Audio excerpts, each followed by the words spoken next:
Minute, ma belle. Bonjour Géraldine. Bonjour Amélie. Nous sommes chez toi. Tu m'as gentiment invitée dans ton appartement. Oui, on est à Clichy. Ça semble très harmonieux, calme et bien décoré comme tu le décris dans ton livre. Bien décoré, je ne sais pas, mais en tout cas, ça fait 10 ans qu'on habite là, donc on a eu le temps de s'installer, oui. Avec Marc. Avec Marc et avec mon fils, Gustave. Tu en parles dans ton livre de façon assez récurrente. Et Marc a été très présent dans cette année que je raconte, durant laquelle le cancer m'est tombé dessus. Oui, je raconte ma vie dans son ensemble et aussi forcément où j'ai vécu pendant tout ce temps de traitement. Et cet appartement, il est important pour moi. Je ne me croyais pas aussi casanière en fait. Je me suis découverte casanière. Je suis particulièrement bien ici. Je me sens isolée de plein de choses. Et le fait que ce soit à Clichy, c'est important aussi parce que ça n'est pas Paris. Et il y a une sorte de sas. Bon, le sas, c'est par la ligne 13. On en a parlé tout à l'heure. C'est un sas où je ne suis pas toute seule dans mon wagon. Mais ça permet de mettre une distance par rapport à Paris. Et j'adore Paris. Ouais. Mais je trouve que le rythme est plus lent à Clichy. Les gens sont plus décontractés. D'accord. Plus sympas. Un joli sac. Oui, c'est un sac Cézanne que j'ai acheté cet été. Moi, pendant très très longtemps, j'avais des très gros sacs dans lesquels je trimballais ma maison. Et en fait, j'ai 43 ans. Ouais. Et à la quarantaine, tu commences à avoir mal au dos souvent quand tu fais ça. Et moi, ça n'a pas loupé. Et ça a été pendant mon congé maladie, je ne sais plus si c'était 2017 ou 2018, mais je me suis rendu compte que je n'allais plus pouvoir porter de grands sacs. J'ai complètement changé mes habitudes et maintenant je passe d'un petit sac à l'autre. J'en ai 3, et en fonction de ma tenue, en fonction de l'usage que je vais en faire. Et du coup, ça change beaucoup de choses parce que moi qui me balançais plein de choses et je ne savais même plus ce que j'avais dans mon sac depuis 1 an ou 2, c'est très édité. Je sais exactement ce que j'ai dedans parce que plusieurs fois dans la semaine, je vais passer d'un sac à l'autre et donc je vais me débarrasser du superflu parce que en plus, dès que c'est un petit peu trop lourd, ça y est, j'ai mal là en fait. J'ai pas des gros maux de dos, mais j'ai des points ici musculaires qui sont des bons signaux qu'il faut que je fasse attention. D'accord. Et donc dès que c'est un petit peu trop lourd, alors ça y est, je peux plus. Oui. Donc en prévision, j'ai un deuxième sac. Ok, d'accord. J'ai toujours un deuxième, enfin toujours. J'aimerais bien ne jamais en avoir. Oui. Mais au moment de partir, je me dis non mais en fait, donc tu mets ce sac en tissu à l'intérieur. Voilà, j'en ai plusieurs. Il est beau. Celui qui me fait le plus craquer en ce moment Il est magnifique. Qu'on m'a donné quand j'ai acheté une robe. C'est quoi ce sac? En vacances en Italie.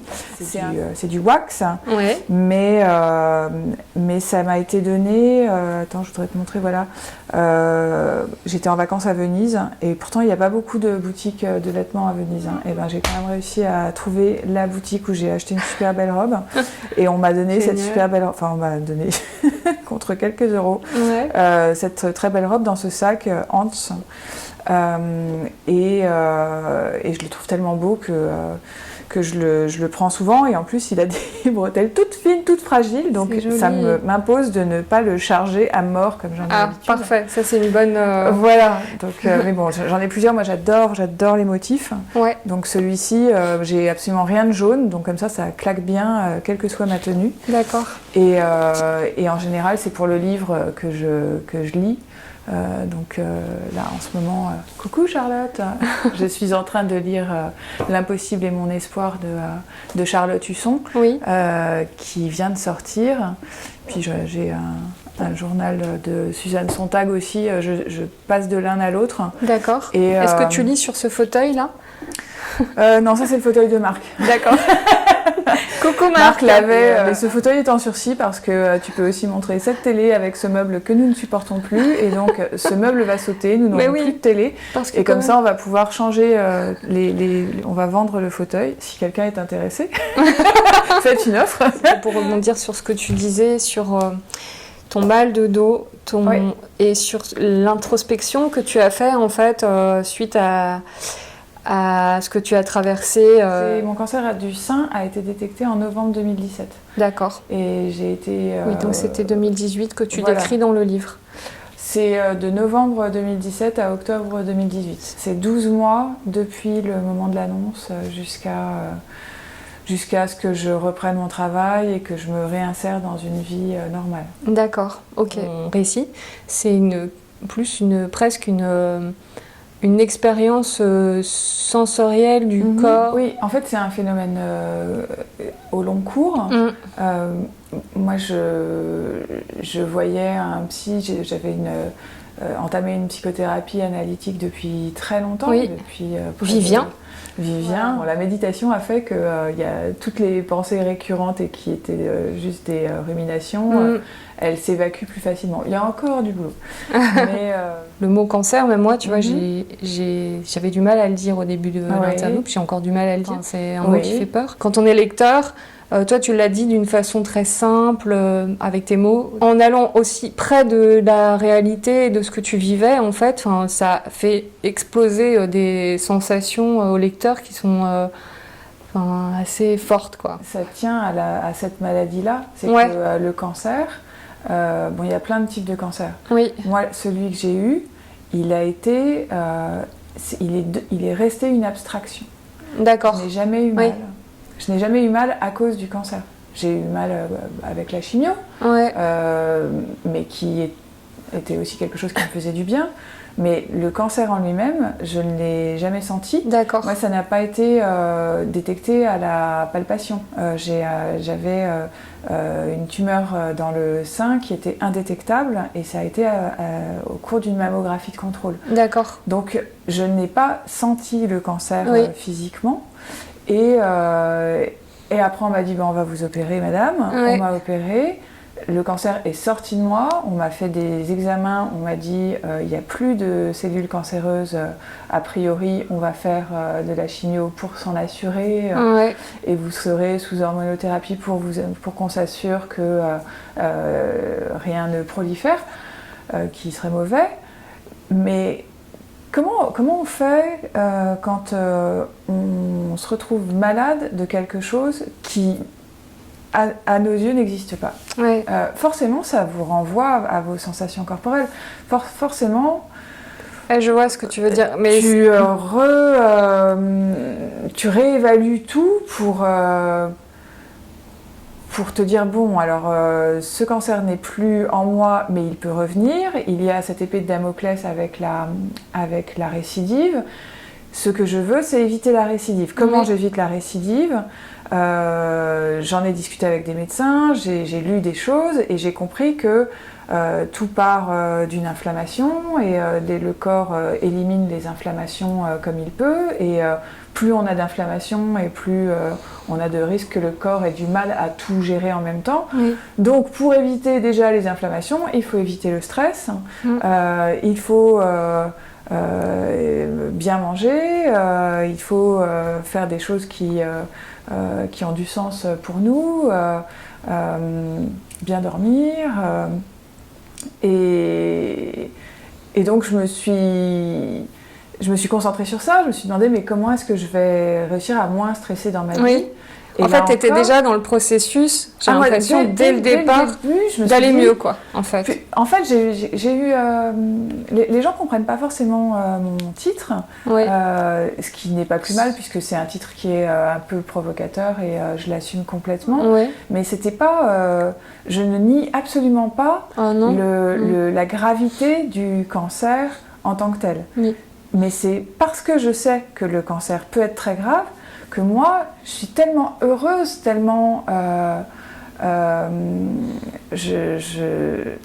j'apprécie tellement la chance d'avoir eu un cancer pas aussi grave que celui que je craignais, que je n'ai pas eu à me concentrer trop sur la lutte pour le cancer actuel, puisque on m'a opérée et on m'a dit que c'était fini. J'étais très vite dans l'après pour pour que pour essayer de faire que ça ne revienne pas, je n'en sais rien. Peut-être que ça reviendra parce que le corps fait ce qu'il veut. Oui. Mais j'ai envie de mettre toutes les chances de mon côté en m'entendant vachement mieux avec mon corps. Je sais à quel point c'est ça. C'est quand même important. J'ai eu beaucoup de discussions avec ma gynécologue qui est toujours spécialiste du cancer du sein et qui a donc étudié de nombreux cas, qui a vraiment vu passer dans son cabinet beaucoup de femmes atteintes de cancer du sein. Et moi, je lui demandais, je disais, bon, qu'est-ce qu'elles ont en commun, toutes les femmes qui n'ont pas récidivé? Je sais bien qu'il n'y a pas de recette, il n'y a pas de miracle, mais quand même à l'aune de tout ce que vous avez pu étudier, observer, dites-moi qu'est-ce qu'elles ont en commun. Et elle m'a dit, ce sont des femmes qui ont fait des changements drastiques dans leur vie pour se réaligner avec elles-mêmes, pour faire ce qu'elles avaient envie de faire, pour être en harmonie avec qui elles étaient vraiment. Et ça m'a beaucoup parlé, et ça continue de beaucoup me parler, parce que le stress, le fait de se laisser emmener dans des directions qui ne vous correspondent pas, ça va très vite en fait. Moi, j'ai cette expérience qui fait que en fait, on ne peut plus me laisser dériver très longtemps. Ouais, c'est ça. En fait, c'est presque ça, en fait. C'est qu'on ne peut plus. C'est même pas un choix, peut-être. C'est quelque chose qui s'impose à toi, presque, en fait. C'est une obligation, en fait. Complètement. C'est aussi C'est ce qu'on ressent dans le roman aussi, l'urgence d'être aligné, comme tu dis, d'être proche de toi, en fait, d'être dans une proximité. Oui, je pense que naturellement, on le fait avec l'âge, et quand on c'est un accélérateur, peut-être. Voilà, quand on a un accident de parcours, ça peut être un cancer, mais ça peut être un deuil, ça peut être une rupture, ça peut être un licenciement, ça peut être un accident de quelque sorte que ce soit. Parfois, ce sont ces événements de la vie-là qui permettent de gagner du temps. Comme si tu prenais tout et tu te laissais glisser. Oui. Moi, c'était pas contre. Complètement. J'ai tendance à ne pas être dans l'opposition et à me laisser porter, à aller avec le flot. C'est ça. Et en revanche, c'était fort, ça. D'être suffisamment attentif pour que dans un courant, il y a des choses, on passe à côté de certaines choses et d'attraper ce qui me convenait. Oui. Donc je ne suis pas du tout complètement passive. Hein. C'est simplement que je sais que le courant est tellement fort que en fait, ça ne sert à rien de lutter. En revanche, qu'est-ce que je peux faire pendant que je suis en train d'être emportée dans ce flot qui va pouvoir m'aider à aller mieux. D'accord, ok. Et il y a beaucoup de choses qui y passent en fait. Ouais, c'est là, du coup, c'est vrai que là... Ça ne sert à rien d'attendre absolument quelque chose qui en fait ne vient pas forcément au moment où on l'attend. Oui, alors là, donc... c'était pour parler du boulot. Ouais, c'est ça, parce que du coup, tu n'es plus à l'Express. En fait, j'étais à l'Express depuis 10 ans. Ouais. J'avais besoin d'autre chose en fait. La presse, c'est un secteur qui souffre beaucoup en ce moment. Il y a énormément de transformations. Moi, j'avais besoin de changer d'horizon. Oui. Et ça m'a pris du temps. Parce qu'il y a un passage là-dessus où tu vois quelqu'un et tu essaies de comprendre d'où vient le cancer, etc. Et c'est vrai qu'on parle souvent de ça. Est-ce que le cancer arrive parce qu'il y a le corps... En fait, moi, je dis souvent, c'est pas moi qui le dis, c'est mon grand-père qui le disait, le mal a dit. Il y a quelque chose de cet ordre-là. Oui, il est très sage, ton grand-père. Est-ce que tu as encore... Est-ce que tu as cette conviction, en fait, que une maladie arrive... parce que le corps a besoin de dire des choses, ou c'est juste un facteur extérieur et du hasard? C'est compliqué de répondre à cette question quand même, moi je trouve. Oui, mais j'y ai tellement réfléchi que je vais essayer d'être claire dans ma réponse. D'accord. Moi j'ai cette conviction, mais ça reste une conviction. C'est-à-dire que je ne parle que de mon cas et je n'assène aucune vérité, c'est de l'ordre de la croyance. Oui. Le cancer est extrêmement mystérieux. Les maladies en général sont extrêmement mystérieuses parce que le corps est mystérieux. Et donc, je peux faire toutes les interprétations que je veux de ce qui m'est arrivé je ne saurais jamais vraiment les causes de mon cancer. Je peux réfléchir à des facteurs déclencheurs, mais pas à des causes. D'accord. Et surtout, je me garderais bien de le généraliser. Il y a des gens qui ont des cancers et je pense en particulier à des enfants. Oui. Qu'est-ce qu'on va aller dire que c'est parce que il a vécu des choses dans sa vie qui expliquent qu'il a un cancer? Non, il y a des cancers, c'est la loterie. Oui. La loterie ou des choses que tout simplement on ne peut pas expliquer aujourd'hui. Oui, c'est ça. Et je pense qu'on doit être très très humble par rapport à ça. C'est que très souvent, la maladie ne s'explique pas. Voilà. Ça nous tombe dessus et on doit faire avec. En revanche, moi, j'avais besoin d'y trouver un sens pour avancer. Bon, j'ai envie de dire, ça ne regarde que moi. Il se trouve que j'en ai fait un livre et que donc plein d'autres personnes vont avoir accès à ce que je pense. Est-ce que c'était un besoin de te livrer? Je ne me suis pas dit je vais me livrer. Ça s'est passé par étapes. Oui. J'ai commencé à écrire parce que c'était un besoin irrépressible. Oui, d'accord. Dès la sortie du cabinet de radiologie, quand on m'a détecté des cellules atypiques, il a fallu que je pose des mots sur ce qui était en train de m'arriver. J'avais l'impression d'être c'était le Big Bang dans ma tête. Il y avait trop d'émotions. D'accord. Je n'y voyais pas clair et donc j'ai commencé à prendre des notes sur mon téléphone et j'ai pris énormément de notes de cette façon pendant tous les mois de traitement. Et je ne savais pas du tout encore ce que j'allais en faire. À ce moment-là, au ras des événements, c'était uniquement pour ma santé mentale. Et parce que je savais que j'aurais besoin de le relire. Parce que je sentais que ça allait tellement changer de jour en jour que je sentais que c'était trop énorme pour ne pas l'utiliser comme un matériau d'écriture, puisque c'est comme ça que je fonctionne. Et en fait, c'est plutôt vers juin-juillet de l'année dernière, quand j'ai terminé ma chimio en juillet, que là, je me suis retournée, je me suis dit, bon, t'as quand même beaucoup de notes, et t'as beaucoup de choses à dire, et t'as beaucoup de choses à raconter. Oui. Donc, j'ai ordonné ces notes avant tout pour moi, mais aussi pour mon entourage, pour qu'ils sachent un peu plus comment je l'avais vécu de l'intérieur. Et puis parce que au fil des mois, je me suis retrouvée en contact avec beaucoup de personnes qui vivaient la même chose que moi, ou qui l'avaient vécu, ou qui... Et donc je savais qu'il allait y avoir des personnes qui allaient le vivre aussi, et que je me suis dit, mais... Enfin, moi j'ai envie de récits, de témoignages. J'avais un rapport ambigu au témoignage parce que j'avais besoin d'en lire pour savoir un peu ce qui allait m'arriver, et en même temps je voulais pas en lire trop parce que je voulais pas que ça me fasse peur, parce que les témoignages des autres pouvaient raconter des choses qui ne m'arriveraient peut-être jamais, qui auraient pu être donc très anxiogènes.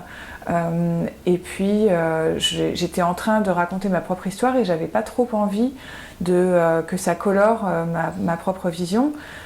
Que ça m'influence et que je me retrouve à écrire, même parfois sans le vouloir, des choses que j'avais tirées de témoignages d'autres personnes. Oui. Donc du coup, je me suis assez limitée, et c'est plus j'avais moi-même amassé ma propre matière que j'avais envie d'aller vers les témoignages des autres, mais les témoignages étaient très importants, et je pense que plus on aura de témoignages, et mieux ce sera pour les personnes qui seront confrontées à ces situations dans le futur, parce qu'elles auront le choix, parce qu'elles verront que les choses peuvent se passer de plein de manières différentes, et elles feront leur marché. Et c'est ce qu'on a déjà commencé à me dire d'ailleurs. J'ai créé un groupe Facebook pour les personnes de ma communauté qui sont touchées par le cancer, pour qu'elles puissent se retrouver entre elles. Okay. Et on s'est vus la semaine dernière pour la première fois. Ah oui, d'accord. Oui, et c'était très émouvant. Et comme en fait il y a des personnes qui... Donc ça fait 1 an que ce groupe existe. Oui. Et bien il y a des personnes qui... et puis ça fait depuis... J'ai mis les premiers textes... qui était une sorte d'embryon de ce qui allait être le livre après. Les premiers textes, je les ai mis sur l'Express en ligne en janvier 2017. Ouais. Et donc, ces textes, je racontais les premières semaines de la maladie. Et ces textes ont été assez lus, et donc j'ai des personnes qui m'ont lu, qui étaient en parfaite santé et qui ont après développé un cancer. Et certaines m'ont dit récemment, mais heureusement que j'avais lu ça avant d'avoir mon cancer, parce que ça m'a aidé à aborder les choses sûrement pas sereinement, on n'est jamais serein face au cancer. Plus préparé, quoi, peut-être. Plus préparé. Et donc, moi, si mon livre peut servir à ça, à être lu par des personnes qui peut-être, j'espère, n'auront jamais de cancer de leur vie, mais qui, en tout cas, sont aujourd'hui en bonne santé, et puis que peut-être qui se sentent plus armés, en fait, pour pouvoir encaisser le choc d'une nouvelle comme ça, si jamais ça leur arrive. Moi, j'en serais très très heureuse. J'ai à cœur de transmettre aujourd'hui ma perception des choses. C'est parce que j'ai énormément reçu quand j'en avais besoin. C'est que j'ai bénéficié du meilleur des réseaux sociaux. Les réseaux sociaux, on peut en débattre, il y a vraiment des choses qui moi-même peuvent m'agacer, mais ça apporte aussi énormément de liens, et ça permet à des personnes qui vivent la même chose au moment où elles les vivent d'être connectées, d'être connectées. Et j'ai reçu un soutien mais gigantesque, très très important, qui a complètement changer ma façon de vivre la maladie au quotidien, parce que j'avais l'impression d'être toujours portée par plein de gens. D'accord. Et ça donne envie de continuer, en fait. D'accord. C'est quelque chose qui doit être très humain. Mon chirurgien, quand j'ai discuté avec lui après l'annonce, et que je l'ai remercié de la façon dont il m'a annoncé les mauvaises nouvelles, en le faisant d'une manière très, très délicate, très mesurée. Je lui ai demandé, mais est-ce que vous êtes formé à ça? Parce que c'est quand même très difficile. Il m'a dit, mais je n'ai pas été formée à proprement parler, simplement, c'est le principe du compagnonnage. J'ai eu de très bons maîtres. Et bon, moi, est-ce qu'on appelle ça du compagnonnage? On appelle parfois, j'ai quelqu'un que je connais qui m'a dit que j'avais été une de ses marraines de cancer. C'est un petit peu ça, c'est que celles qui ont vécu prennent la main de celles qui démarrent le voyage, et on a besoin de plusieurs marraines. Tu dis voyage, pas protocole. Avant le protocole, il y a le voyage. C'est qu'avant qu'on vous dise votre protocole médical, le voyage, il démarre quand on détecte un truc qui ne va pas. Et là, ça n'est même pas encore... souvent, ça n'est pas encore médical. C'est juste à l'intérieur de votre tête. Et donc, c'est dès ce moment-là que plus vous êtes entouré, et mieux ça a des chances de se passer. J'ai mon portefeuille. Un portefeuille Tila Marche. Souvent, dès que je pars en voyage, j'enlève ce qui ne va pas me servir dans mon voyage, et quand je reviens, souvent ça ne regagne pas le portefeuille. Est-ce que carte de presse. Tu as toujours ta carte de presse, du coup, alors? Parce que tu continues, parce qu'on n'a pas... Non, parce que ça permet d'aller dans les musées, en fait, sans faire la queue. Donc c'était un privilège absolument anormal, mais puisque je l'ai, j'en bénéficie... Tant que j'y ai encore droit, à la fin de l'année, ce sera fini. Qu'est-ce que tu vas faire maintenant, du coup? Ah, c'est la surprise. T'en as pas parlé encore? Je ne peux pas encore en parler, mais ça ne sera plus du journalisme. D'accord.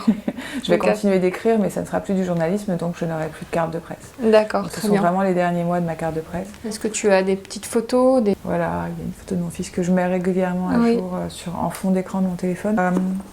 J'ai mon sac en nylon. Mondrian. Un peu Mondrian. J'adore Mondrian. Je voudrais que tu connais le café? Le café Mondrian? Non. Tu connais pas? Non. Il faut que tu y ailles absolument. C'est à Boulevard Saint-Germain. Ouais, non, je le connais pas. Ça s'appelle le café Mondrian, et quand tu passes à l'intérieur, t'as tous les toiles, t'as le style Mondrian, quoi.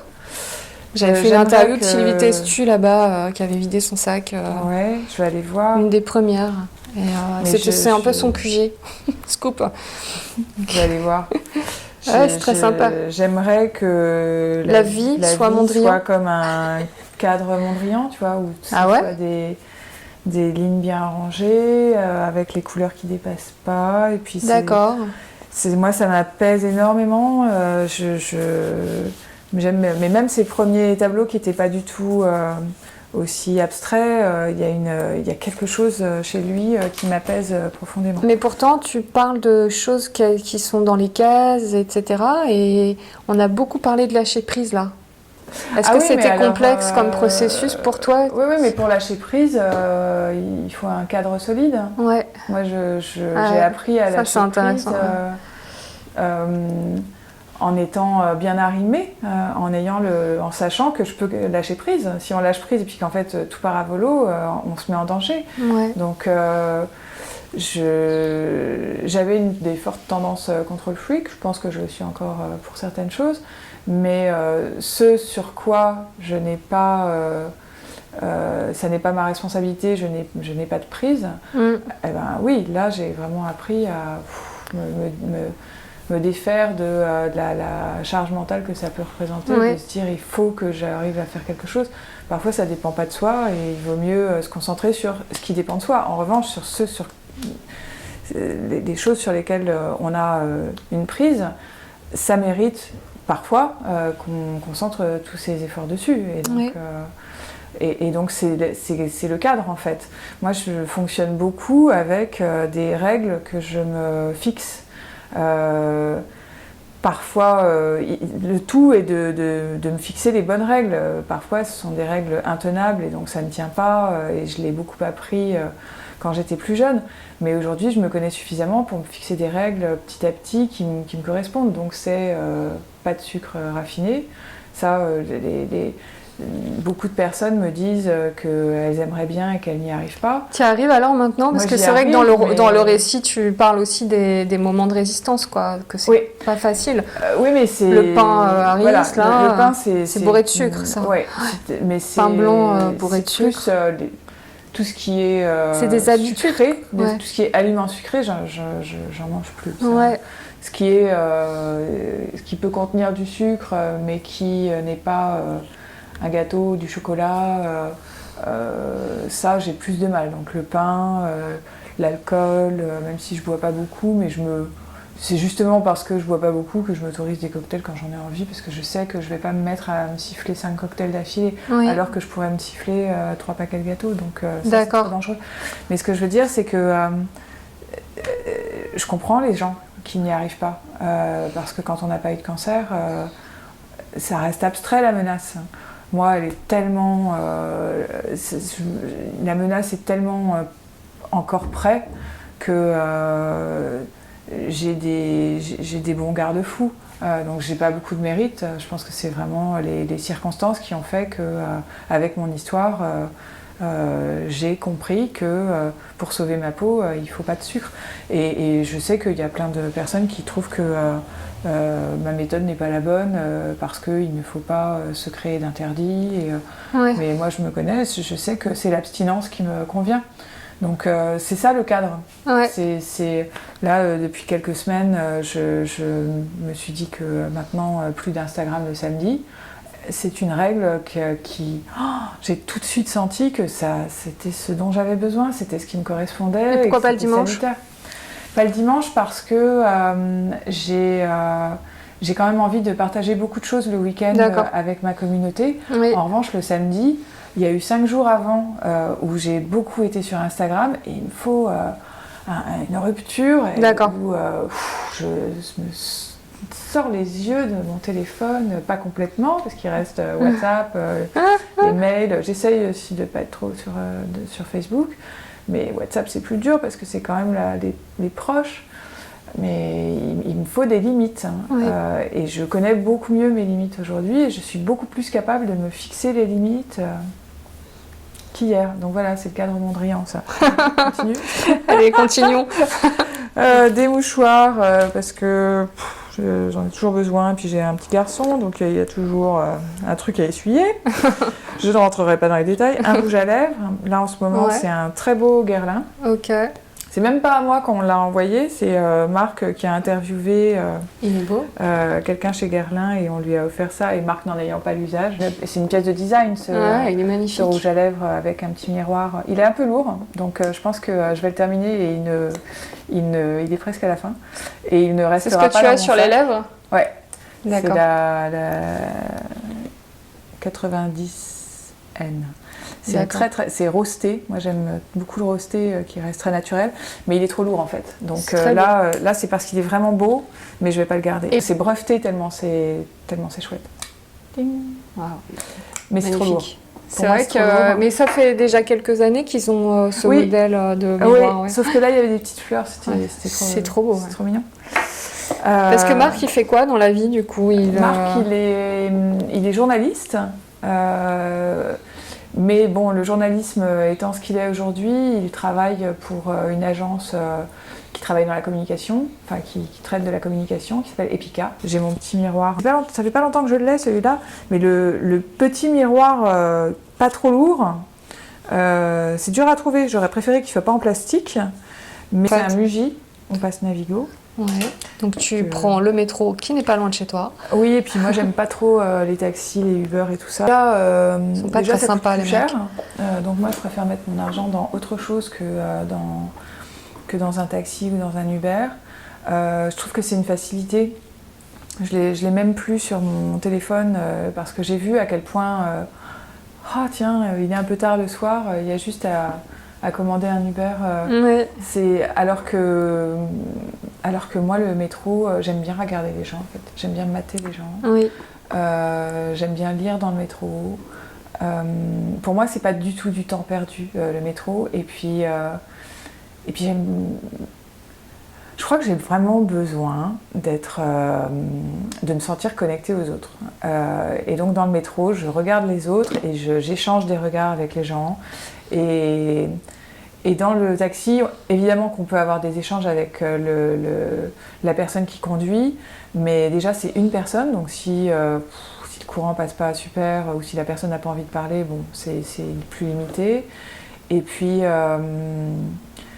on est quand même protégé des autres. Et moi, c'est pas forcément ce qui me plaît le plus. J'aime bien être dans le flow des gens. Je vais pas dire que c'est super la ligne 13 le matin, hein, mais je m'en accommode très bien. Petit truc pour essuyer mes lunettes. Ouais. Mes lunettes. C'est des lunettes de soleil? Alors, c'est des lunettes de soleil. C'est mes lunettes. C'est quoi ce parce que c'est des lunettes Cartier. D'accord. Il se trouve que quand on est journaliste, on reçoit beaucoup de choses. Oui, c'est vrai. Et moi, j'ai reçu pas mal de choses, même si je refusais les choses trop, qui me gênaient. Je ne porte aucun jugement sur les personnes qui acceptent parce que chacun a sa façon de travailler, de procéder. Et moi, je respecte toutes les façons de faire. C'est plus que pour en avoir parlé avec pas mal de lectrices, je sais que c'est parfois il y a un sentiment d'injustice, hein, et donc quand j'étais journaliste, je ne voulais pas être perçue comme une influenceuse. D'accord, je comprends. Maintenant, j'avais besoin de bien marquer la différence de métier même. Aujourd'hui, je suis dans un entre-deux et donc je ne sais pas encore comment est-ce que je vais faire dans les prochains mois. Moi, je critique personne et je critique pas non plus les journalistes qui acceptent les choses. Et j'ai eu un coup de foudre pour ces lunettes. Elles sont. Tu peux les mettre ? Ouais, elles sont. La couleur est super belle. Elles ont l'air belles. Elles sont très résistantes parce que moi j'aime pas les étuis, donc ça fait des années qu'elles traînent dans mon sac et que elles sont un peu rouillées. J'ai un stylo Fabriano. C'est avec ce stylo, j'en ai un autre, un bleu marine, que je signe mon livre. C'est une grande question, la question de avec quel stylo signer un livre. Donc j'écris toujours au bic noir. D'accord. Un certain type de bic noir. Ouais. Et que là, je me suis dit, bon, les gens, ils vont se déplacer pour venir te voir et pour t'acheter un livre. Si tu signes le livre avec un bic noir à 2 €, c'est pas... Enfin, je trouvais que c'était moi, mais c'était... Enfin, j'avais envie de marquer un peu le coup. Et en même temps, je ne me voyais pas acheter un stylo à Whatmill. Je me suis demandé si j'allais m'acheter un stylo Montblanc. Parce que j'adore les stylos Montblanc. Je trouve que c'est des très beaux objets. Ça charrie tout un imaginaire qui, moi, me touche. Ça met à distance. C'est comme d'avoir un sac de marque, d'une trop grande marque. Moi, j'ai fait un stage chez Vuitton et du coup, je m'étais acheté aux ventes du personnel un Speedy. Et pourtant, un Speedy, c'est vraiment pas le plus haut de gamme chez Vuitton, mais je trouvais que ça mettait à distance. Et je l'ai adoré parce que, comme les lunettes, ça représentait plein de choses. Ça représentait mon stage, tout ce qui s'était passé, tout ce que j'avais vécu pendant les 6 mois du stage. Ouais. Mais en fait, c'était pas moi, parce que moi, les grandes marques, c'est pas mon univers et ça me parle pas. Et donc, je me suis dit, qu'est-ce que tu vas choisir ? Et je suis partie en vacances à Venise et au musée Pinot, là, à la Punta della Dogana. Il y avait plein de stylos de plein de couleurs et il fallait que ce soit à ce moment-là parce que tout était design, tout était beau et les couleurs étaient super belles et je l'ai essayé et ça m'allait, il était tout fin, je me suis dit très bien, ça va être tout fin pour ton sac, ce sera pas trop lourd. Et donc tout ce que j'espère c'est de pas le paumer parce que j'en ai jamais vu ailleurs et donc je sais pas si je pourrais le racheter si clé de chez moi. Je l'ai fait reproduire hier parce que je vais en donner un jeu à mes parents et c'est une clé à 80 €. Ouais, 80 ça coûte cher. Euros. Ouais. Si tu veux tout savoir, cet anneau c'était un porte-clés Vuitton et en fait il était très beau. Il avait des breloques et les breloques elles étaient trop lourdes. Et donc je vais à l'essentiel, je porte peu de bijoux. C'est très minimaliste. Tout ce qui peut sauter, ça saute. Mais pourtant, tu as un rapport à la mode, tu as écrit sur la mode. Donc, on peut admirer les belles choses sans avoir envie de forcément les porter. Ouais. Et puis... T'es pas dans la profusion, d'aller chiner des choses, des objets, de les rapporter. Mon problème, c'est que je jette trop. Une benne à vêtements en face de la maison, tu donnes, toujours pleine d'ailleurs, ça me déprime. Ça montre bien à quel point on jette trop de vêtements et donc ça veut dire qu'on en achète trop. Je suis tellement exigeante sur les vêtements que j'achète que j'en achète peu parce qu'il y en a peu qui me plaisent et parce que je peux m'en offrir que peu. Et du coup, je les choisis bien. Et donc, à l'âge que j'ai, je fais de moins en moins d'erreurs. D'accord. Récemment, j'étais à l'extérieur de France, donc puisque Arket n'est pas encore en France, mais j'ai vraiment bien apprécié l'offre. D'accord.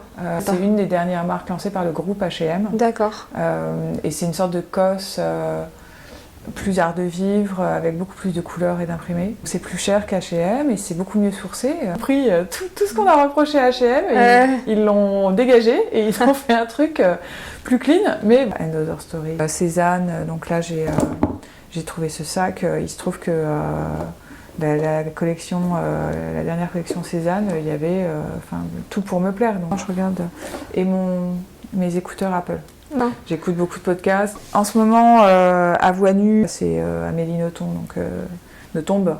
Donc je me fais la série sur Amélie Nothomb. J'écoute beaucoup Entreprendre dans la mode parce que j'aime beaucoup ce que fait Adrien Garcia, la personne qui l'a lancé. Je me suis fait toute la série Grand bien vous fasse, Christophe André. Il a fait toute une série et moi j'écoute absolument tous les podcasts avec Christophe André. Voilà, en ce moment, moi c'est quelqu'un qui m'aide à avancer et qui me touche comme il touche beaucoup de gens. Donc, c'est la première fois que j'ai un sac que je peux poser et qui est beau comme un objet. J'avais jamais ça avant parce que c'est trop précieux pour moi. D'accord, je comprends. En général, j'ai des trucs qui craignent pas. Enfin, j'ai un sac que je peux trimballer partout. Oh, Tu sais ce que c'est? Non, dis-moi. C'est mon My Noon Project. Il va falloir que je te prenne en photo. Ah, c'est quoi? Bah, tous les jours à midi, je fais une photo pour Instagram. Mais non. Mais tu tombes à pic, c'est parfait. Génial. Attends, je te prends en photo. Et comme ça, je pourrais raconter ce qu'on est en train de faire. Cheers. Je l'ai démarré pendant les vacances de cet été, en me disant c'est un truc que je fais comme ça.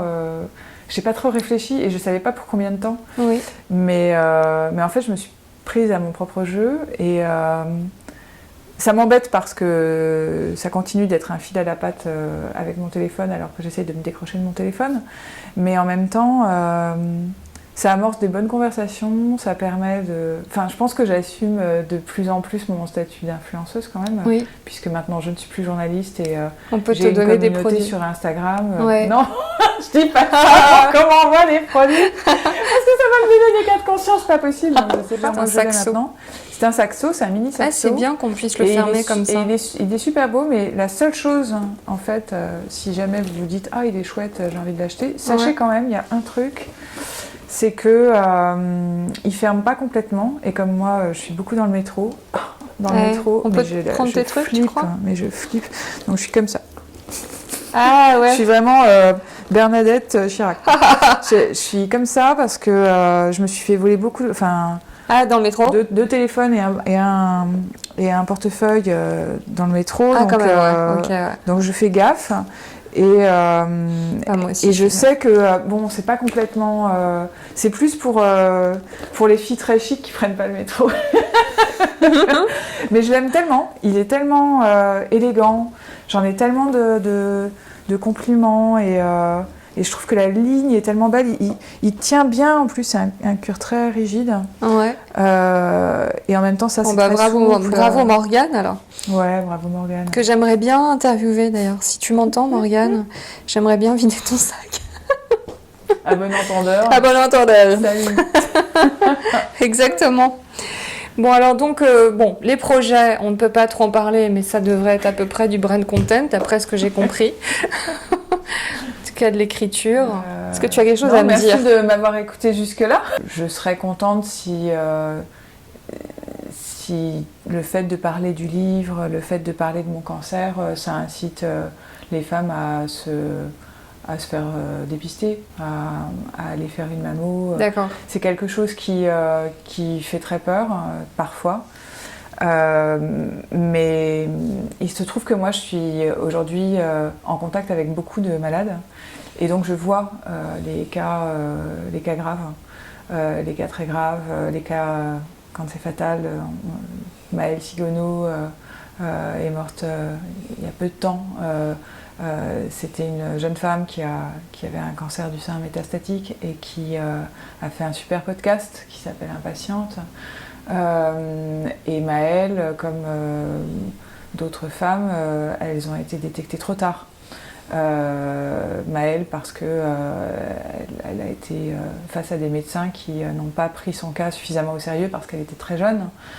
Donc la détection des cancers, c'est absolument, il est absolument capital de réussir à les détecter le plus tôt possible. Et bon, quand les médecins ne trouvent pas, pour une raison ou pour une autre, c'est pas forcément dans notre pouvoir de faire quoi que ce soit, mais d'avoir la démarche au moins d'aller se faire surveiller quand on est dans la tranche d'âge ou quand on sait qu'on a des facteurs de risque, c'est ce qui fait que ça sera beaucoup moins difficile après. Et donc je comprends aussi les peurs, je comprends surtout quand il y a des facteurs génétiques et qu'on sait que dans la famille c'est un risque. Et je comprends vraiment les appréhensions qu'on peut avoir, même si moi ce n'était pas mon cas et donc je ne peux que l'imaginer. Mais vous sauvez la vie en fait. Potentiellement vous sauvez la vie. On est dans un pays où la médecine fait des des choses extraordinaires, où on a des traitements qui sont tellement, tellement efficaces, mais la médecine, elle ne peut pas non plus faire de miracle. Et un cancer qui est détecté trop tard, ça va être beaucoup plus compliqué, donc c'est important d'y aller. Très bien. Eh bien, je te remercie pour ce mot de la fin. Je t'en prie. Et puis, je te souhaite beaucoup de choses pour ta prochaine activité, ta future activité. Merci. Peut-être présente d'ailleurs, mais qui est pleine non, de... pas encore. Pour l'instant, c'est uniquement le livre. La sortie du livre qui m'accapare, et j'en suis très contente. Ouais, alors plein de bonnes choses pour ta promo. Merci. À bientôt. À bientôt.